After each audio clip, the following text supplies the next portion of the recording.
किसी शहर के रेलवे स्टेशन पर एक भिखारी रहता था। वो वहां आने जाने वाली रेलगाड़ियों में बैठे यात्रियों से भीख मांगकर अपना पेट भरता था। एक दिन जब वह भीख मांग रहा था तो सूट बूट पहने एक लंबा सा व्यक्ति उसे दिखा। उसने सोचा कि यह व्यक्ति बहुत अमीर लगता है, इससे भीख मांगने पर यह मुझे जरूर अच्छे पैसे देगा। वह उस लंबे व्यक्ति से भीख मांगने लगा। भिखारी को देखकर उस लंबे व्यक्ति ने कहा, तुम हमेशा मांगते ही रहते हो, क्या कभी किसी को कुछ देते भी हो? भिखारी बोला, साहब मैं तो भिखारी हूं, हमेशा लोगों से मांगता ही रहता हूं। मेरी इतनी औकात कहां कि किसी को कुछ दे सकूं। लंबा व्यक्ति बोला, जब किसी को कुछ दे नहीं सकते तो तुम्हें मांगने का भी कोई हक नहीं है। मैं एक व्यापारी हूं और लेन देन में ही विश्वास करता हूं। अगर तुम्हारे पास मुझे कुछ देने को हो तभी मैं तुम्हें बदले में कुछ दे सकता हूं। इतना कहने के बाद वह लंबा आदमी ट्रेन में बैठकर चला गया। इधर भिखारी उसकी कही गई बात के बारे में सोचने लगा। उस लंबे व्यक्ति के द्वारा कही गई बात उस भिखारी के दिल में उतर गई। वह सोचने लगा कि शायद मुझे भीख में अधिक पैसा इसीलिए नहीं मिलता क्योंकि मैं उसके बदले में किसी को कुछ दे नहीं पाता हूं। लेकिन मैं तो भिखारी हूं, किसी को कुछ देने लायक भी नहीं हूं। लेकिन कब तक मैं लोगों को बिना कुछ दिए केवल मांगता ही रहूंगा? बहुत सोचने के बाद उस भिखारी ने निर्णय किया कि जो भी व्यक्ति उसे भीख देगा उसके बदले में वह भी उस व्यक्ति को कुछ जरूर देगा। लेकिन अब उसके दिमाग में यह प्रश्न चल रहा था कि वह खुद भिखारी है तो भीख के बदले में वह दूसरों को क्या दे सकता है। इस बात को सोचते हुए 2 दिन हो गए, लेकिन उसे अपने प्रश्न का कोई उत्तर नहीं मिला था।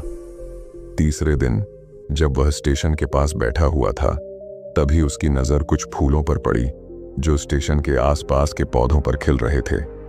उसने सोचा, क्यों ना मैं लोगों को भीख के बदले कुछ फूल दे दिया करूं। उसको अपना यह विचार अच्छा लगा और उसने वहां से कुछ फूल तोड़ लिए। अब वह ट्रेन में भीख मांगने पहुंचा। अब जब भी कोई उसे भीख देता तो उसके बदले में वह भीख देने वाले को कुछ फूल दे देता। उन फूलों को लोग खुश होकर अपने पास रख लेते थे। अब भिखारी रोज फूल तोड़ता और भीख के बदले में उन फूलों को लोगों में बांट देता था। कुछ ही दिनों में उसने महसूस किया कि अब उसे बहुत अधिक लोग भीख देने लगे हैं। व्यक्ति ट्रेन में बैठा है जिसकी वजह से उसे भीख के बदले फूल देने की प्रेरणा मिली थी। वह तुरंत उस व्यक्ति के पास पहुंच गया और भीख मांगते हुए बोला, आज मेरे पास आपको देने के लिए कुछ फूल हैं, आप मुझे भीख दीजिए तो बदले में मैं आपको कुछ फूल दूंगा। उस लंबे व्यक्ति ने उसे भीख के रूप में कुछ पैसे दे दिए और भिखारी ने कुछ फूल उसे दे दिए। उस लंबे व्यक्ति को यह बात बहुत पसंद आई। वह बोला, वाह क्या बात है, आज तुम भी मेरी तरह एक व्यापारी बन गए हो। इतना कहकर फूल लेकर वह लंबा व्यक्ति अपने स्टेशन पर उतर गया। लेकिन उस लंबे व्यक्ति द्वारा कही गई बात एक बार फिर से उस भिखारी के दिल में उतर गई। वह बार बार उस लंबे व्यक्ति के द्वारा कही गई बात के बारे में सोचने लगा और बहुत खुश होने लगा। उसकी आंखें अब चमकने लगीं। उसे लगने लगा कि अब उसके हाथ सफलता की वह चाबी लग गई है जिसके द्वारा वह अपने जीवन को बदल सकता है। वह तुरंत ट्रेन से नीचे उतरा और उत्साहित होकर बहुत तेज आवाज में ऊपर आसमान की तरफ देखकर बोला, मैं भिखारी नहीं हूं, मैं तो एक व्यापारी हूं, मैं भी अमीर बन सकता हूं। लोगों ने उसे देखा तो सोचा कि शायद यह भिखारी पागल हो गया है और अगले दिन से वह भिखारी उस स्टेशन पर फिर कभी नहीं दिखा।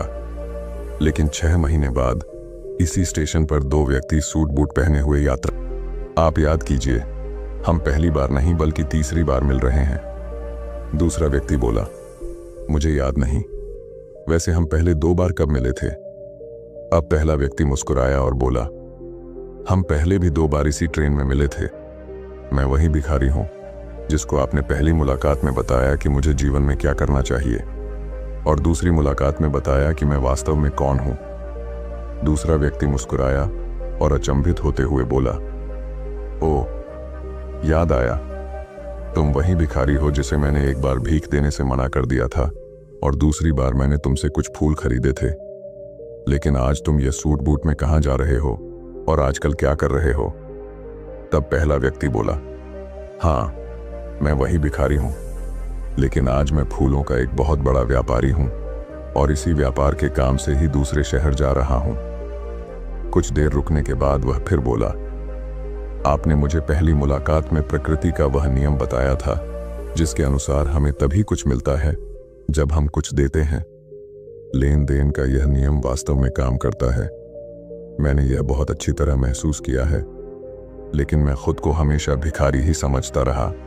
इससे ऊपर उठकर मैंने कभी सोचा ही नहीं।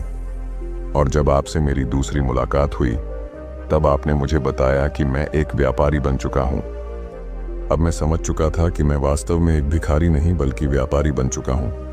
मैंने समझ लिया था कि लोग मुझे इतनी भीख क्यों दे रहे हैं, क्योंकि वह मुझे भीख नहीं थे किए थे, उनसे बहुत से फूल खरीदे और फूलों का व्यापारी बन गया।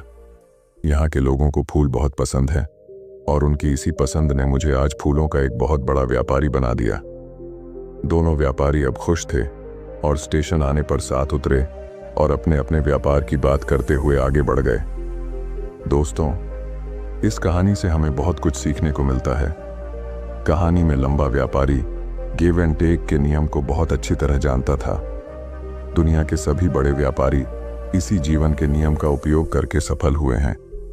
इस फॉर्मूले को उसने भिखारी को भी बताया। भिखारी ने इस प्राकृतिक नियम को अपना लिया और इसका असर उसके जीवन में साफ दिखाई देने लगा। उसने अपनी सोच बदली और उसकी जिंदगी बदल गई। यह कहानी हमें बताती है कि हम यदि अपनी सोच बदल लें तो कुछ भी हासिल किया जा सकता है। यदि हम खुद को छोटा समझते रहेंगे तो हम हमेशा छोटे ही बने रहेंगे।